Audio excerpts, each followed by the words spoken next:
Rhapsody of realities आज Friday 27 अगस्त 2021। आज शुक्रवार 27 अगस्त 2021।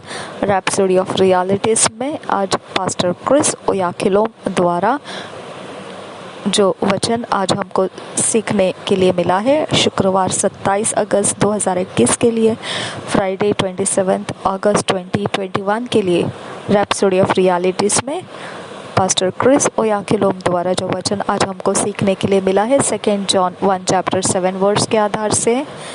दूसरी यूहन्ना की पत्री 1 अध्याय 7 वचन के आधार से है।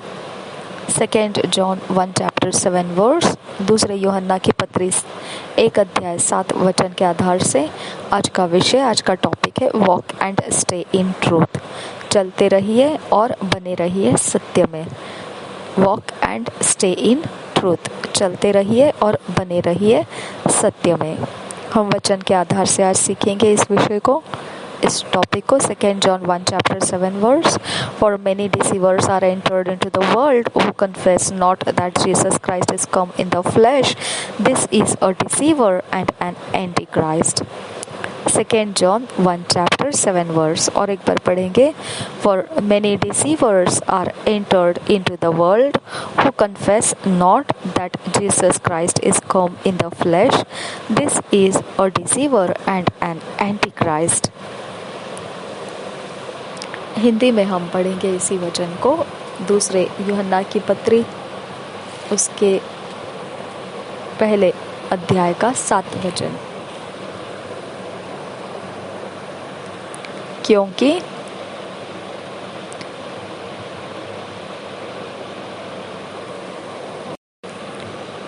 बहुत से ऐसे भरमाने वाले जगत में निकल आए हैं जो यह नहीं मानते कि यीशु मसीह शरीर में होकर आया।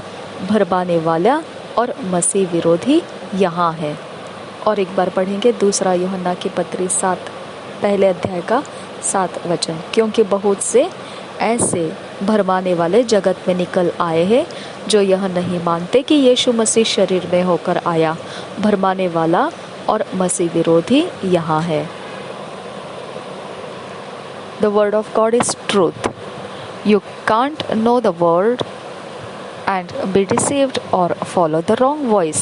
1 John 4:1 says, Beloved, believe not every spirit, but try the spirits, whether they are of God, because many false prophets are gone out into the world. परमेश्वर का वचन सच्चाई है, सत्य है।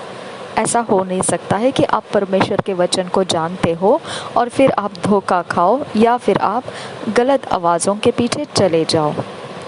पहले यूहन्ना के पत्री 4 अध्याय के 1 वचन में इस प्रकार से लिखा गया है, हे प्रियो, हर एक आत्मा की प्रतीति न करो, वरन आत्माओं को परखो कि वे परमेश्वर की ओर से है कि नहीं, क्योंकि बहुत से झूठे भविष्यद्वक्ता जगत में निकल खड़े हुए हैं।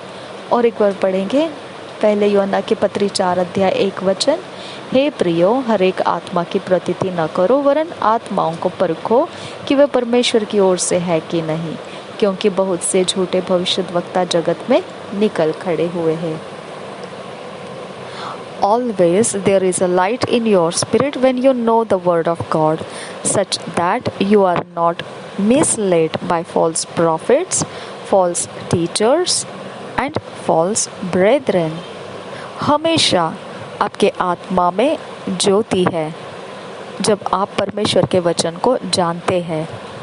इसके कारण फिर ऐसा होता है कि आपको कोई भी दिशा भटका कर लेकर नहीं जा सकता है। झूठे भविष्यद्वक्ताओं के द्वारा, झूठे सिखाने वालों के द्वारा या और फिर झूठे भाइयों के द्वारा। One of the ways that many are easily misled is through wrong associations. एक तरीका जो है बहुतेरे इस प्रकार से आसानी से भटका दिए जाते हैं, मार्ग भटका दिए जाते हैं, क्योंकि ये एक कारण बनता है कि उनके पास गलत लोगों की संगतियाँ होती है। If as a Christian you start associating with certain individuals who are not supposed to be in your ion, your course of life, individuals who have a doctrine or training that's inconsistent with the teaching and the truth of the world, you are definitely in a wrong direction. जब कभी ऐसा है कि आप मसीह है और आप फिर शुरू कर देते हैं संगति करना इस प्रकार के लोगों के साथ जो आपके साथ असली में देखा जाए तो होना नहीं चाहिए, जो आपके जो मार्ग है जीवन का उसके अंदर के वो लोग नहीं हैं और आप उसके अंदर उनको ले लेते हैं, और फिर ऐसे वो लोग हैं जिनके पास उपदेश है और फिर वो कुछ सीखे हुए हैं जो आपके बिल्कुल विपरीत है, आपके जीवन का मार्ग जो आप चल रहे हैं उसकी समानता में वो नहीं है, विरोध में है, या फिर वह आपके जीवन के अंदर सच्चाई के लिए दिया हुआ सच्चाई का मार्ग में वो नहीं सीखे हैं, सच्चाई के उपदेशों में वो नहीं सीखे हैं। उनके पास जो है वो आपने सीखे हुए परमेश्वर का वचन नहीं है, उनके पास जो उपदेश है वो आपने सीखे हुए परमेश्वर का सत्य नहीं है। फिर आप ऐसे लोगों को अपने जीवन के मार्ग में ले लेते हैं और फिर आप निश्चित है फिर आप मार्ग भटक जाते हैं, गलत दिशाओं में चले जाते हैं। With time, such people could become your advisors, and before long your language will change. समय बीतते समय फिर ऐसा हो जाता है कि यही लोग आपके सलाहकार बन जाते हैं और बहुत दूर नहीं फिर आपकी भाषा भी उनकी तरह हो जाती है, बदल जाती है। This is how many are motivated or inspired by the spirit of error and they go into error. फिर ये तरीका है बहुत तेरे किस प्रकार से फिर चलाए जाते हैं और प्रेरणा को पाते हैं गलत आत्मा से, जो गलतियां कर देता है ऐसे आत्माओं के द्वारा वो प्रेरणा पाते हैं, चलाए जाते हैं और फिर वो गलतियों में वह मूर्खता के कामों में फंस जाते हैं। The Bible says we are of God. He that knoweth God heareth us. He that is not of God heareth not us. Hereby know we the spirit of truth and the spirit of error. 1 John 4 chapter 6. पहले यूहन्ना की पत्री 4 अध्याय का 6 वचन पवित्र Bible इस प्रकार से बताता है, हम परमेश्वर के हैं, जो परमेश्वर की को जानता है वह हमारी सुनता है, जो परमेश्वर को नहीं जानता वह हमारी नहीं सुनता। इस प्रकार वह सत्य की आत्मा और भ्रम की आत्मा को पहचान लेते हैं। और एक बार पढ़ेंगे पहले यूहन्ना की पत्री 4 अध्याय 6 वचन, हम परमेश्वर के हैं, जो परमेश्वर को जानता है वह हमारी सुनता है, जो परमेश्वर को नहीं जानता वह हमारी नहीं सुनता। इस प्रकार हम सत्य की आत्मा और भ्रम की आत्मा को पहचान लेते हैं। स्टे इन द ट्रूथ, सत्य में बने रहिए। The apostle John was so concerned about God's people knowing and walking in truth. प्रेरित यूहन्ना जो था बहुत चिंतित रहा करता था परमेश्वर के जनों के लिए, जानने के लिए और उनके सत्य में चलते रहने के लिए। In 2 John 1 chapter 1 verse he says, the elder unto the elect lady and her children whom I love in the truth, and not I only but also all they that have known the truth. दूसरे यूहन्ना की पत्री 1 अध्याय का 1 वचन में वह इस प्रकार से कहता है, प्रेरित यूहन्ना इस प्रकार से कहता है, मुझ प्राचीन की ओर से उस चुनी हुई महिला और उसके बच्चों के नाम जिनसे मैं सच्चा प्रेम रखता हूँ, और केवल मैं ही नहीं वरन वे सब भी प्रेम रखते हैं जो सत्य को जानते हैं। और एक बार पढ़ेंगे दूसरा यूहन्ना पहले अध्याय का पहला वचन। यूहन्ना जो प्रेरित यूहन्ना है कहता है, मुझ प्राचीन की ओर से उस चुनी हुई महिला और उसके बच्चों के नाम जिनसे मैं सच्चा प्रेम रखता हूँ, और केवल मैं ही नहीं वरन वे सब भी प्रेम रखते हैं जो सत्य को जानते हैं। Stay in the truth. God wants you walking in the truth because, as read in our theme verse, many deceivers are in the world who don't confess that Jesus Christ is come in the flesh. परमेश्वर चाहता है कि हम सत्य में चलते रहेंगे, क्योंकि जैसा हमने शुरुआती वचन में पढ़ा, बहुतेरे धोखा देने वाले जगत में निकल पड़े हैं जो कबूल नहीं करते कि यीशु मसीह शरीर में आया है। हम शुरुआती वचन को एक बार पढ़ेंगे।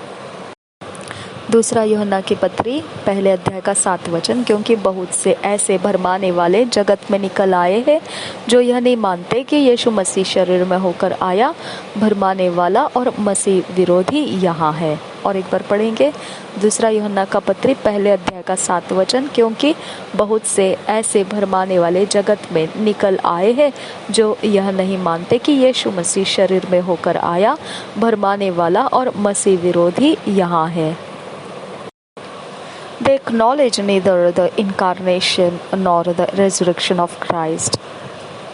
वह इस बात को मानते नहीं है, इस बात को अपने अंदर वह बताते ही नहीं है कि यीशु मसीह देह रूप शरीर रूप में आया हुआ है और पुनरुत्थान हुआ है यीशु मसीह का, वह मानते ही नहीं है। वचन देह रूपी होकर आया है ये वो मानते ही नहीं है, और ना ही वह यीशु मसीह पुनरुत्थित हुआ ये मानते हैं। To confess that Jesus Christ is come in the flesh means making confession to this truth, living a life that's worthy of this truth, giving glory to God. कबूल करना इसका मतलब यह है कि हम मसीह यीशु हमारे लिए देह धारण करके आया। इसका मतलब यह है कि हम कबूली कर रहे हैं उस सच्चाई को, वही जीवन जो सच्चाई का है, जो सच्चाई को भाता है, आदर करता है, उसी को हम जीवन में जीते भी हैं। ऐसा करते हुए हम परमेश्वर को महिमा दे रहे होते हैं। So in this last days walk in truth. तब अब क्या करना है? इन आखिरी दिनों में हमने सच्चाई में ही चलना है। John says, I have no greater joy to hear that my children walk in truth. 3 John 1 chapter 4 verse. यूहन्ना इस प्रकार से कहता है, तीसरे यूहन्ना की पत्री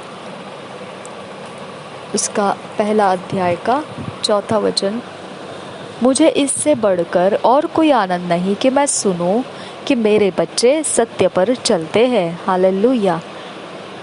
तीसरा यूहन्ना की पत्री पहले अध्याय का 4 वचन, मुझे इससे बढ़कर और कोई आनंद नहीं कि मैं सुनूं कि मेरे बच्चे सत्य पर चलते हैं।